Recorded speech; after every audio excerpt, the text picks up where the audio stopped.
The death toll in Iran may be in the thousands, higher than previously feared. In an exclusive interview, President Trump tells CBS News anchor Tony Dokoupil the U.S. will take strong action. We'll have a preview. Why the Clintons are a no-show on Capitol Hill, telling Congress to back off. The man who was the recognized leader of Venezuela to much of the world joins us to discuss his country's future. And should a president get to name a building after himself? It's yet another one of those questions Congress may soon consider.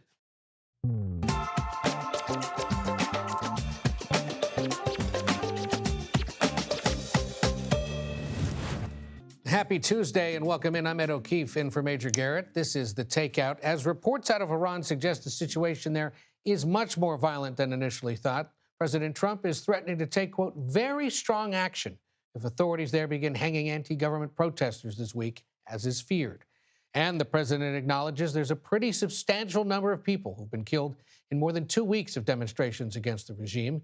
His comments come as sources tell CBS News the situation appears much more violent and deadly than initially thought. At least 12,000 people are believed to be dead, but that death toll could be much higher. CBS News has not been able to independently verify the death toll. Images out of the countries you see there show rows of body bags. The president spoke out on what the U.S. might do in Iran in an exclusive interview with CBS News taped this afternoon in Detroit with CBS Evening News anchor Tony Dokoupil. Here's part of their conversation. Americans woke up this morning and they saw that you said help is on the way. Yeah. What do you mean by that? Well, there's a lot of help on the way and in different forms, including economic help from our standpoint, and not going to help Iran very much. And, you know, we put Iran out of business with their nuclear capacity, and now, depending on what's actually happening, nobody's been able to give us accurate numbers about how many people they've killed. Well, on that but point, it looks Mr. like President, it could be a pretty substantial number, and that's going to be a lot of problems for them.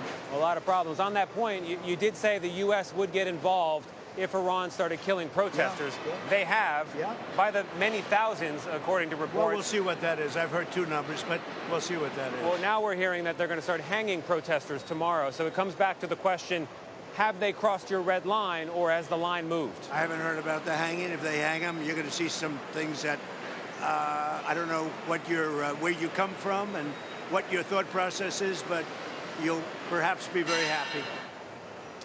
What do you mean by that? We will take very strong action. If they do such a thing, we will take very strong action. And this strong action you're talking about, what's the end game? The end game is to win.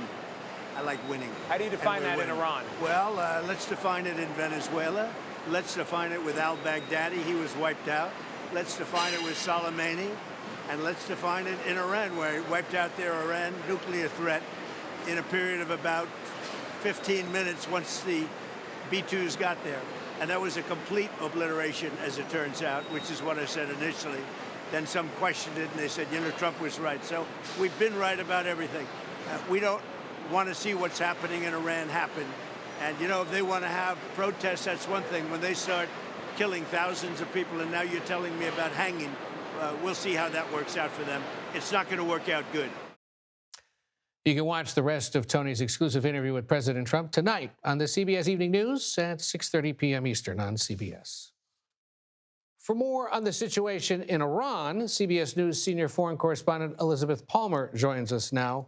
Liz, great to see you. You know, all day we've been hearing or reading reports on widely varying figures on the number of dead or injured inside Iran. What is CBS News's latest understanding of the death toll, and how should we interpret these videos of body bags that we've seen? One opposition television station has said 12,000, according to their collation of numbers. One of my contacts inside Iran said that human rights groups across the country are trying to talk to each other and pull together their numbers from various cities, and they think maybe 20,000. We may never know, but certainly it appears more people have been killed in these protests than during any big uprising since the revolution in 1979. The body bags, the video showing that place, which has been verified, it's the medical examiner's compound in Tehran. And it appears that on Friday night, many people were killed, and at least 350, possibly 400 bodies were taken there and just laid out in the courtyard so families could come and identify their loved ones. That video was smuggled out of the country. It does appear to be very accurate, and in those bodies you can see people have died from bullet wounds. I want to underscore something you said, though, because I'm sure a viewer heard you say it and couldn't quite believe it. Some of these groups think as many as 20,000 people may have been killed in recent days as part of these protests. That's right, and we know that there were big protests in Tehran, but there are many big cities in Iran: Shiraz, Isfahan, Mashhad, and we know they had enormous protests there. And the human rights groups can't really talk to each other at the moment because the internet is still shut down, so it's cumbersome. But when they bring their numbers together, the pessimists among them are saying 20,000. Now, you said that the opposition television channels, at least, are talking about this death toll, and apparently state television as well has acknowledged this. What else are we hearing beyond the work of human rights groups about what's going on inside the country? We've managed to talk to people on the phone today. We hear that Tehran is absolutely blanketed with security, police and paramilitaries. People are going about their business but keeping their heads down. Universities are closed. Schools are closed. The rather ludicrous reason, official reason, is that it's to save energy and because the air pollution is too bad, but of course nobody believes that. And security forces are stopping young people on the streets and searching them physically and then demanding to see their phones and looking for any photographs or social media that would indicate that they were part of the protests. And if they were, they're being carted off to jail. Now, one contact told me he'd witnessed a tiny protest spring up on a street corner, and the kids involved in that were calling death to the dictator, and they went a step further and actually said death to Khamenei, the supreme leader. It took about 15 seconds before the police arrived from several directions on scooters, and they had to run away as fast as they could. He said he didn't see any of them being arrested, but it's very high-risk activity right now. Absolutely. And of course, this blackout makes it really difficult to know for sure. We appreciate that the simple work of journalism of picking up the phone and figuring out what the heck is going on was being done by you today, and for you for sharing it with us. Elizabeth Palmer in London tracking it all. We appreciate it. Thank you. Pleasure. And for a little more perspective, let's turn to CBS News national security contributor Samantha Vinograd, who's here with us in studio. There have been reports in the last day or so that the president's considering now a wide range of options when it comes to Iran. There's diplomacy, there's military operations, there's cyber operations, and then PSYOPs operations, or the psychological sort of attempts to destabilize the regime. What do you make of the fact that this is apparently happening? And what are those meetings usually like? You've been involved in stuff like this before. Well, even when the regime isn't massacring protesters, presidents, in my experience, are typically viewed on all options so that they can actually say all options are on the table to effectuate a certain goal in Iran. Now, fast forward to a situation where there is the mass massacre of unarmed protesters across the country, and it's smart that the president is being regularly briefed on the options. I hope that he's also being briefed on the intelligence behind what's actually going to achieve the United States' desired end state, because it seems like there's two goals here: end the violence against the protesters, but also get Iran to abandon its nuclear program and ultimately perhaps push the regime out of power. And those are two different goals. They may be complementary. And so I hope that the president is listening to the intelligence on what's going to help get him to those points. And if we're getting public reports or through human rights groups the idea that as many as 20,000 people may have been killed in 16 days, and he suggests to Tony DeCopel in the interview today that is a pretty substantial figure, undoubtedly this means the intelligence agencies have some handle on this and are telling him, we're talking 5 figures dead, many more potentially injured or detained over the course of these last few days, right? Yeah, I would assume these intelligence briefings are giving him updates on the actual situation on the ground, a sitrep, a situation report, number of dead, regime plans, military and security forces, where they're positioning. But also the intelligence should be guiding him, giving insights onto what could actually, for example, get the regime to stop massacring protesters. And ultimately, Ed, what is going to convince members of the IRGC and members of the intelligence services to switch sides? Yeah. How are those defections going to be effectuated? And that's the linchpin of how to effectuate regime change. We may see a mix of tools being used in the days ahead. Now, President Trump set a red line in this case. If lethal force is used, we're going to meet it. That's been passed. That's a problem with red lines. Now hanging, he's telling our colleague Tony DeCouple, may be the next red line. So we should expect something, and it may be a combination of covert action, military strikes, influence operations, and other tools in the toolkit. And when he says things like, you know, we're going to take action, it's going to be very strong, how is that potentially being perceived by the Iranian leadership? Well, do they take it as a hollow threat, or do they go, oh, he means it? Oh, I think they believe it. I mean, he's clearly demonstrated both the intent and capability to strike within Iran. So he means it. But it's a balance here. And this is, I don't want to take everything back to intelligence, but intelligence really matters. What is going to put enough pressure on the regime that they're scared enough to credibly talk to the United States? And what's going to rally folks around the regime and the security services and intelligence services against the great Satan, against the United States, so that they stay loyal? And that's where intel should be guiding what's coming out of the president's mouth and what public messaging is out of the administration more broadly. I suspect your former colleagues who do this kind of work are not sleeping much these days. Probably between very Venezuela, Iran, everything else, right? If they're still there. Yeah. Sam Vinograd, good to see you again, as always. We appreciate it. Let's turn back here stateside, because an interesting thing happened today. Bill and Hillary Clinton say they're refusing to appear before the House Oversight Committee to testify in the Jeffrey Epstein investigation. The former first couple released an unprecedented statement. We use that word a lot, but this one's a humdinger. It says, quote, "This is not about right or left. It's about right and wrong." House Oversight Committee Chairman James Comer of Kentucky says his panel is going to seek to hold the first couple in contempt next week after the former president failed to show up for testimony today. The former First Lady and Secretary of State was scheduled to appear tomorrow. Our Nicole Killian joins me now from Capitol Hill. Nicole, walk us through where we are on this, and how serious is Comer's threat that they hold the Clintons in contempt of Congress? Well, where we are is it'll probably be deja vu again tomorrow, from the standpoint that Hillary Clinton is due to be deposed by the committee. She is not expected to show, based on the letter that was submitted to the committee today. And so the chair has made clear that if Hillary Clinton, Bill Clinton, if they don't show up, as Bill Clinton did not do so today, even the committee posted a video of the empty chair during a very brief deposition. But, the chair has made clear that he will move forward with that contempt measure as soon as next week. Take a listen to what he told reporters about why he felt the former president should testify. Jeffrey Epstein visited the White House 17 times while Bill Clinton was president. I've been in Congress 9 years. I think I've been to the White House 9 times in 9 years.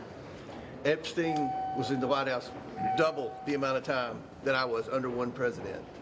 And then we know that Bill Clinton flew on Epstein's plane somewhere around 27 times after the presidency.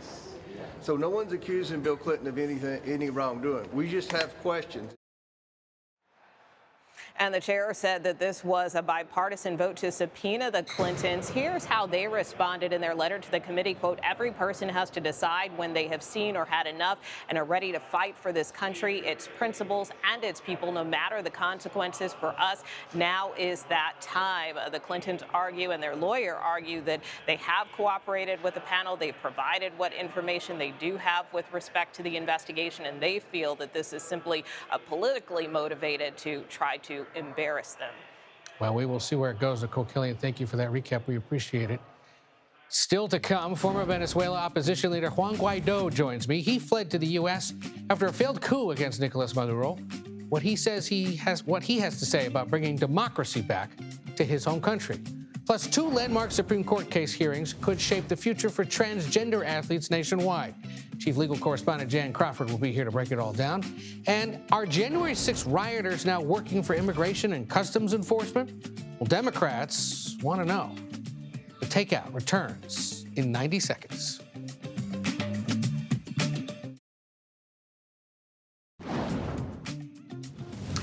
Welcome back. Venezuela's opposition leader and Nobel Peace Prize winner Maria Corina Machado will meet with President Trump at the White House on Thursday. The president has publicly cast doubt over whether she can lead Venezuela.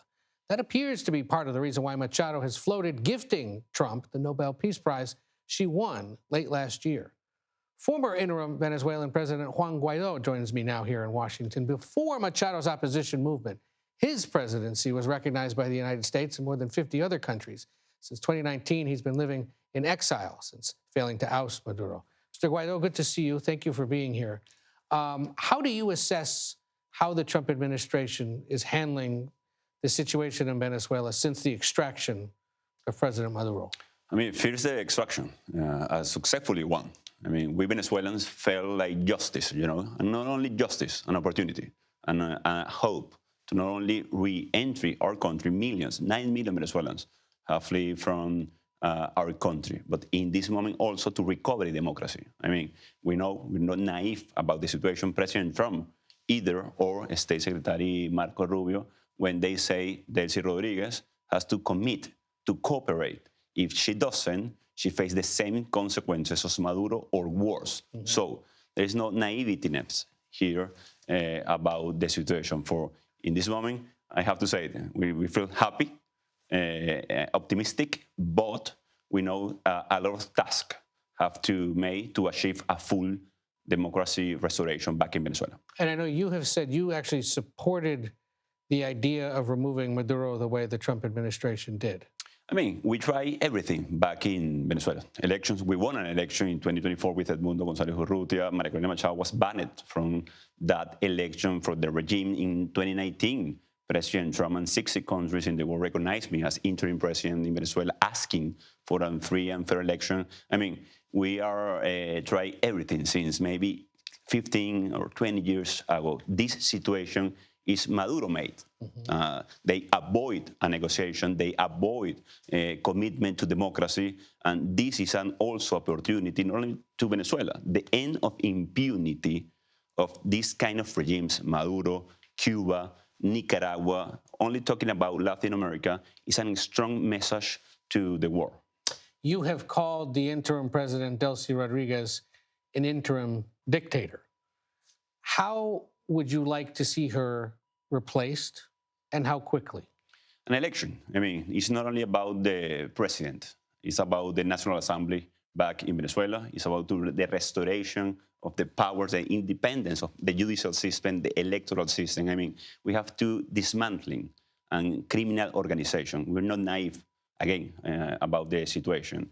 Delcy Rodriguez isn't like an interim dictator. And President Trump knows well. Marco Rubio knows perfectly about the situation back in Venezuela. But the ELN, the FARC dissidents, the political prisoner has to be released immediately, almost immediately, in this situation to gain terrain in dismantling the criminal organization and to recover the institution to fully achieve a transition back in Venezuela. How soon should those elections be held? I mean, we want it tomorrow, but I mean, we're pragmatical about the situation.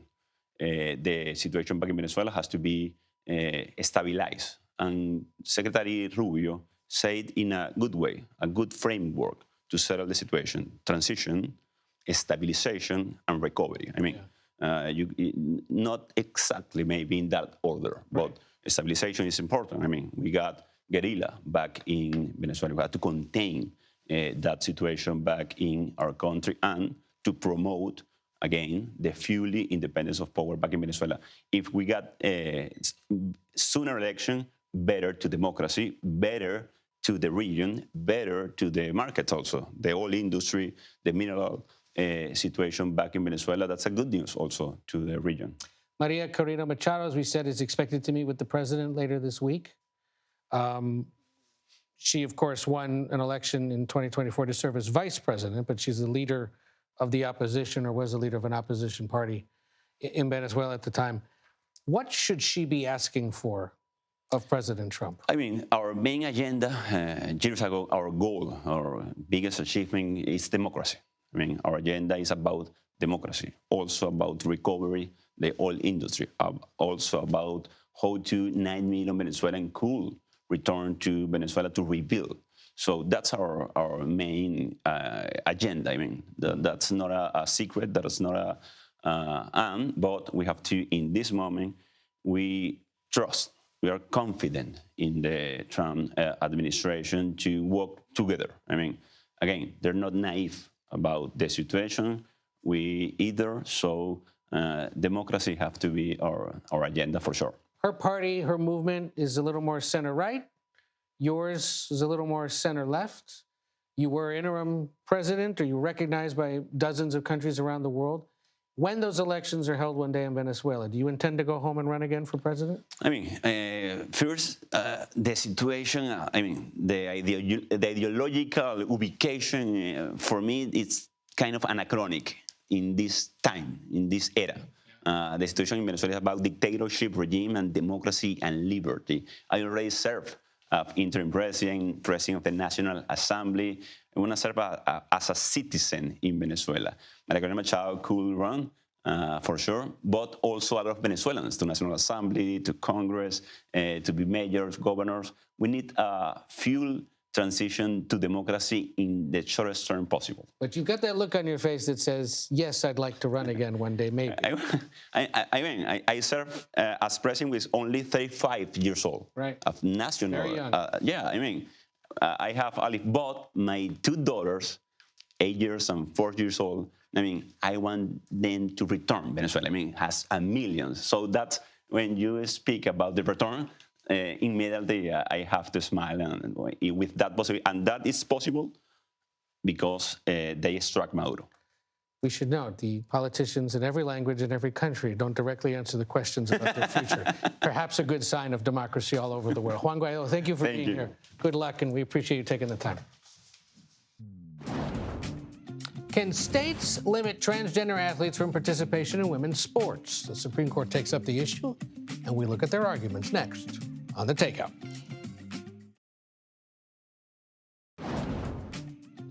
Welcome back to The Takeout. Here's a look at what else we're watching this evening. The Trump administration's ending temporary protected status for thousands of Somalis living in the United States. Those impacted will be required to leave the country by March 17th. The move comes as the Department of Homeland Security continues ICE operations in Minneapolis after a roughly $9 billion fraud scheme involving members of the Somali community there plagued the state. Minneapolis is home to the largest Somali American population in the U.S. Most of them are U.S. citizens. In announcing the move, DHS Secretary Kristi Noem said, quote, temporary means temporary. Country conditions in Somalia have improved to the point that it no longer meets the law's requirements for temporary protected status. Former special counsel Jack Smith will testify publicly about his investigations of President Trump on January 22nd. That's according to House Judiciary Committee Chairman Congressman Jim Jordan of Ohio. The prosecutor filed 2 cases against the president, one focusing on his efforts to block the transfer of power on January 6, 2021, and the other addressing over 300 documents with classified markings found at his home in Mar-a-Lago. Since his return to office, President Trump has added his name to the Kennedy Center, the U.S. Institute of Peace, a new fleet of U.S. Navy vessels, government-backed savings and investment accounts, and national park passes. But now several Democratic lawmakers have introduced a bill to ban presidents, sitting presidents, from naming buildings after themselves. Among those sponsoring the legislation is Vermont's independent Senator Bernie Sanders, who said this about the president, quote, for Trump to put his name on federal buildings is arrogant and it is illegal. We must put an end to this narcissism, and that's what this bill does. We'll see where that one goes. The Supreme Court is now considering the future of transgender athletes in school sports. The justices heard arguments today on cases in Idaho and West Virginia. Those are 2 of the 27 states that ban transgender athletes from playing in girls' and women's sports. Jan Crawford covers the high court for us and joins us now. Jan, good to see you. What did we hear in court today that stands out? Well, I mean, lawyers for transgender athletes in Idaho and West Virginia argued that these bans violate the Constitution. They violate federal anti-discrimination law that guarantees that they should be able to participate. They can't be excluded based on their sex. But lawyers for the states and for the Trump administration said that, they're not being excluded under federal law, that they can still participate in sports. These laws just restrict participation to a person's biological sex. And I think a clear majority of the justices seem inclined to agree with those arguments and uphold these laws and just let the states decide. I don't think they're going to say that states, can refuse to let these transgender athletes participate. I mean, they can refuse, but they're not mandated to. So, for example, California potentially could still allow transgender participation, whereas Idaho may be able to ban it. But the justices said these are very difficult questions, and they acknowledged that not everyone is going to be happy about it,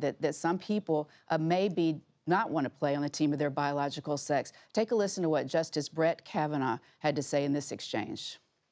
I hate that a kid who wants to play sports might not be able to play sports. Hate that. But it's kind of a zero-sum game for a lot of teams. And someone who tries out and makes it, who is a transgender girl, will bump from the starting lineup, from playing time, from the team, from the all-league, and those things matter to people big time, will bump someone else. Justice Kavanaugh suggested that is not what Congress had in mind in 1972 when it passed that anti-discrimination law, Title IX, to really expand access to women. They suggested Congress really had in mind at that time that it was biological women, and that maybe Congress, if they want to see it differently, can change the law. Ed? And what's interesting, of course, is Justice Kavanaugh is also, of course, a parent and someone who's coached CYO basketball for his daughters here in Washington. So someone who knows that issue well. This is an issue about children and parents and families, so a really tough one for them. We're not expecting a decision until the summer. What are the different possibilities here? Remind us.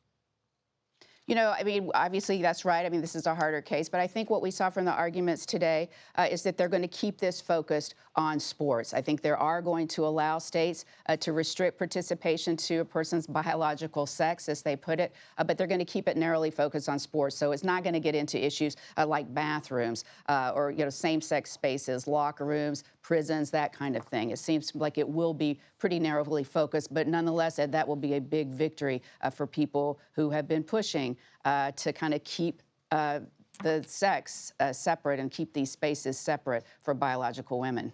Jan Crawford covers the Supreme Court for CBS News. We thank you. Good to see you. We'll talk to you soon. And we are joined now by former gymnast Jennifer Say. She now runs the company XXXY Athletics, which supports banning trans women from competing in women's sports. And you know she likes the brand because she shows up wearing it. You don't see retail bosses do that all the time. Good to have you with us, and thank you for being here. I know you were on the steps of the Supreme Court today among those observing this case, or these two cases. How are you hoping, ultimately, the justices rule, and why? I am hoping, or I guess what I think will happen and what I'm hoping for is the justices will rule. I think we'll get a 6-3 ruling, probably not 9-0, as some of the AGs hope, that these states, 27 states that have laws on the books that protect women's sports, they'll be able to continue doing that. But from my perspective, we're not done at that point. I'm here to protect girls' sports, keep women's sports female, and there's still 23 states that are going to be allowed to have boys participating, and I think they'll double down on that, states like California. And girls in California deserve fair competition, too. So ultimately, should this be left to the states to decide, to counties, to school districts to decide, or would you like to see blanket federal rulings or law on this?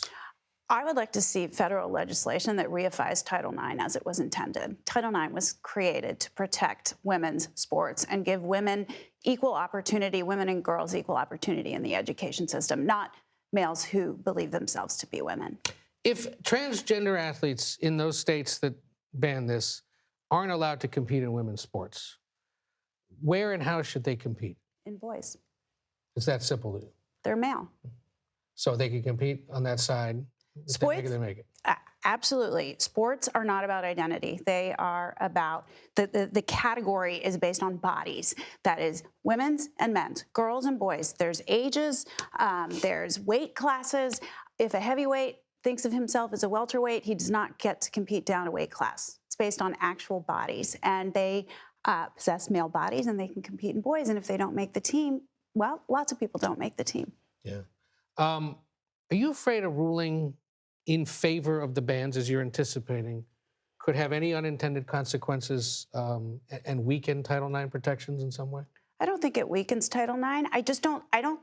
I think we're asking for the bare minimum here. I think we're asking that states be allowed to protect women's sports. I don't think, from my perspective, we've won when that happens. I don't think we've won until every state recognizes that men's bodies and women's bodies are different. There's one truth, two sexes, that's it.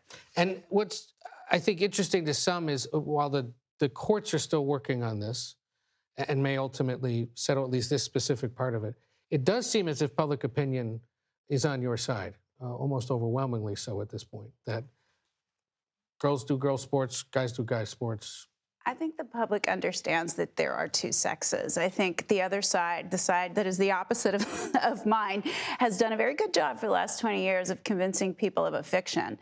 But people know there are two sexes. Girls deserve their own sports and spaces. And moms and dads across the country and young athletes have been standing up. And I think people just understand the material reality of biology. I'd like to think our brand has played a little bit of a role in this, but I don't want to take too much credit. People understand material reality.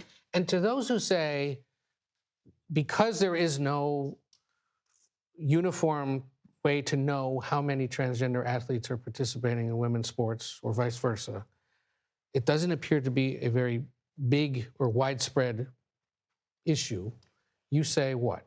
Well, that's not true. There's been thousands of podium spots, awards stolen from girls, and I would argue one is too many. Do we let one man taking performance-enhancing drugs compete?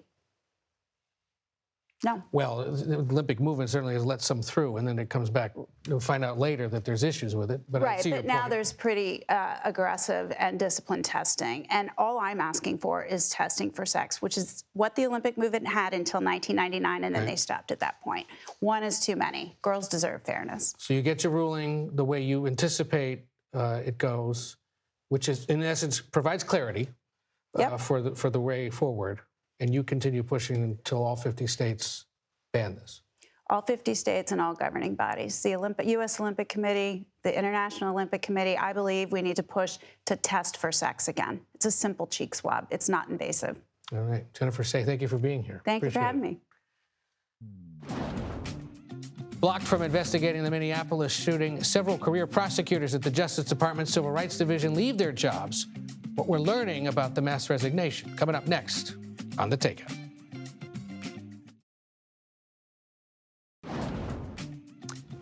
Welcome back. Sources tell CBS News a wave of resignations has hit the Justice Department Civil Rights Division because of a lack of action following the deadly Minneapolis ICE shooting.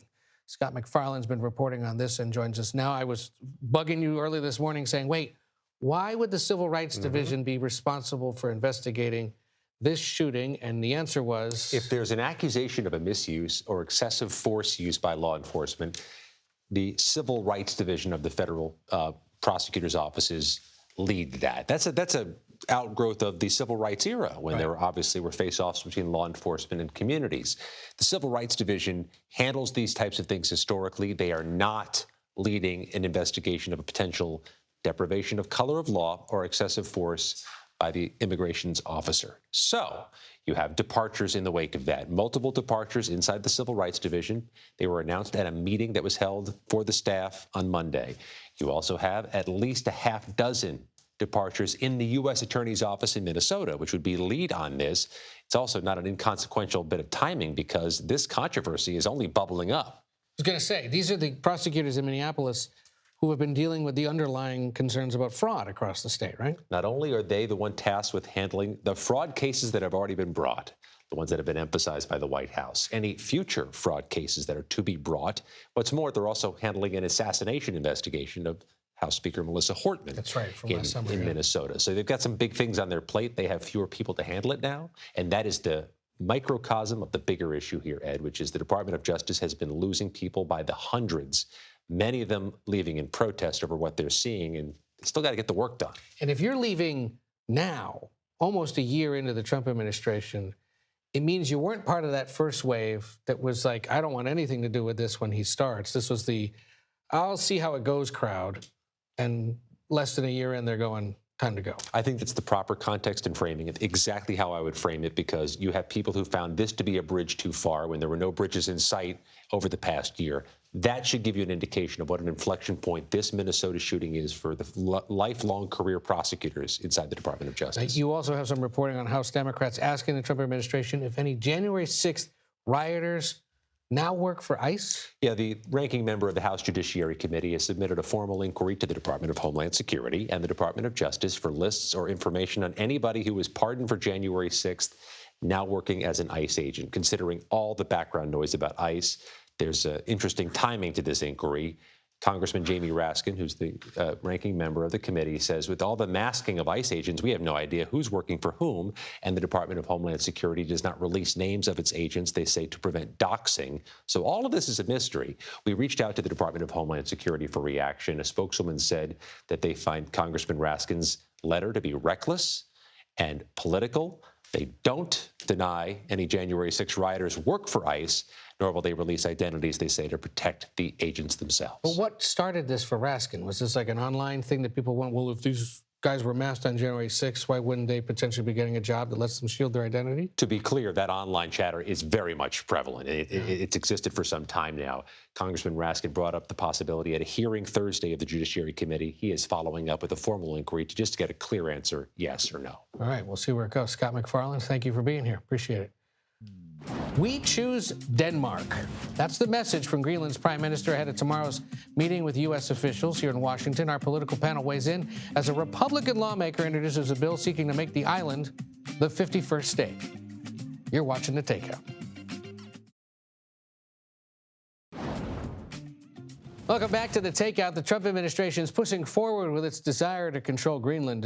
We could use a harder word than desire. Demand, at least from the president's position. Officials from Denmark and Greenland are set to meet with Vice President J.D. Vance and Secretary of State Marco Rubio at the White House tomorrow.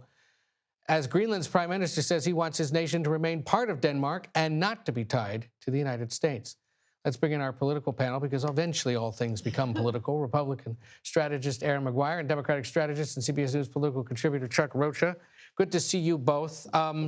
Chuck, let me begin with you. Is it time for Democrats to get on board with this idea of taking over Greenland? No, I think Democrats should do what I do. And when I got these talking points coming over here on what the subject would be, I was thinking, well, unless they're going to start grazing cattle over there and making beef cheaper, this ain't got nothing to do with 2026 election. It's just another distraction in my mind.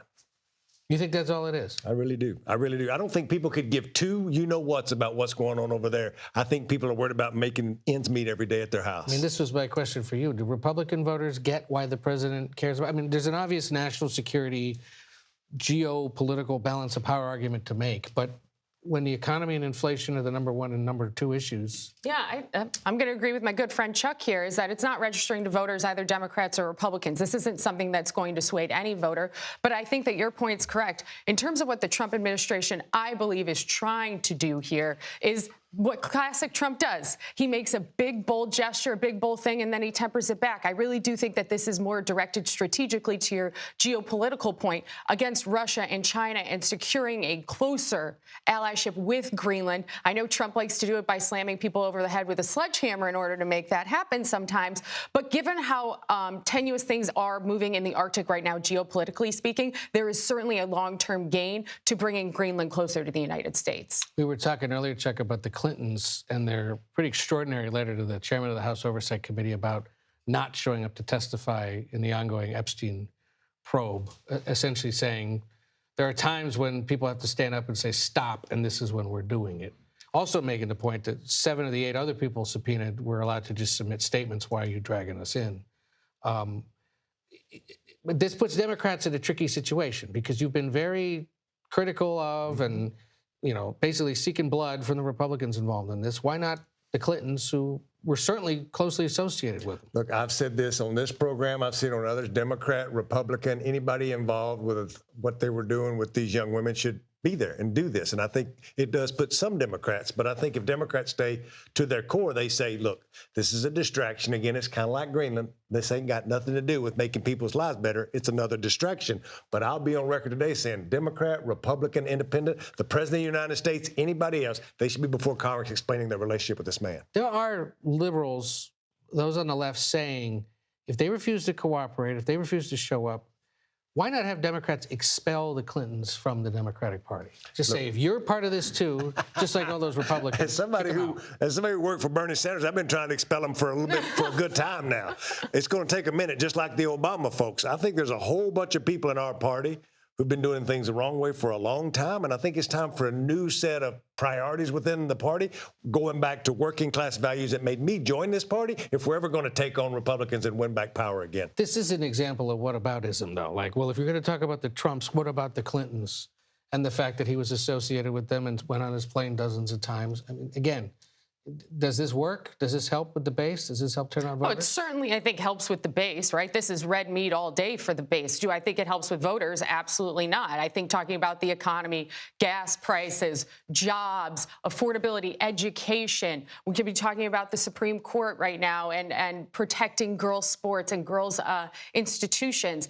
All of that is a better message than this. However, it is the whataboutism. Why do the Clintons think that they're better than the law? Why do the Clintons think that they get to skirt this? Why do they think that now trying to sell that they're the resistance to Donald Trump is anything new or exciting for the American people? Hillary Clinton is the reason Donald Trump is president of the United States. She keeps losing to him. This looks like it's going to end up the same way for her. They are not some martyrs now, the Clintons, in the defiance of Trump. They're the same clown show they've been for the last 20 years. Let me build on something Erin is saying, and she made a good point about motivation. Whether it's the Clintons, whether it's Greenland, whatever your thing is at home, both parties have a problem coming in the midterms, and they're both relying on one thing, is that a midterm election is about who you can turn out. Democrats used to be the party that turnout really did help us. Now it hurts us, all depending on who shows up. So the Republicans and Democrats have to find the things that can get these presidential voters back out if we're going to win. You know the one thing maybe Democrats and Republicans can all agree on? What's that? Major Garrett shouldn't get into baseball. Oh, no. He's going to turn a knee or something. Dream. Right. Yeah. I mean, is he a wide receiver? We need a few for the Buffalo Bills this weekend. He is not, but do we have this? I hope he's playing first base. What's that? Yeah. Hope he's playing first base. What's he playing? I always played left out in baseball. Well, we want to take you to Arizona to check in on Major, who's thriving at fantasy baseball camp with the San Diego Padres. Seems they need the help. And the video here speaks for itself. He's clearly adjusting well at both the plate and in the field. And here he was on lessons learned in baseball and in life. This fantasy camp brings me a lot of life, a lot of spirit, a lot of joy. But my joints, my muscles, they're feeling a little bit close to lifeless. A little bit close. But we're going to get through. We're going to have fun. This is proof of life. No injuries, no significant injuries. But just a lot of aches and pains. No significant injuries. Seems he's going to need some medication. Good for him, though. Yeah. That's fun. Yeah, I've always wanted to do something like that. I played football for 9 years. I played baseball. I still go out on the mall and play pickup softball with a bunch of the Crystal. I do. But every time I do it now that I've got older, and as I was in Africa last week, this old African beard's coming a lot grayer. My joints feel the same way as this beard these days. Oh, my God. A lot of gray. Thank you both for being here. Major will be back later in the week. The fantasy baseball camp continues through, I guess, Thursday. So he's back Friday? All right. Well, good. Unless the Padres really need him, in which case he's farm team, right? He's going out. He's shipping out for farm team. I did not know many San Diego Padres fans before I met Major. So good for him, and good for him to get out there and do that. That does it for today. We thank you for being here. I'm Ed O'Keefe, Chuck Rocha, Erin. Thank you both. The Daily Report is coming up next. Stay tuned.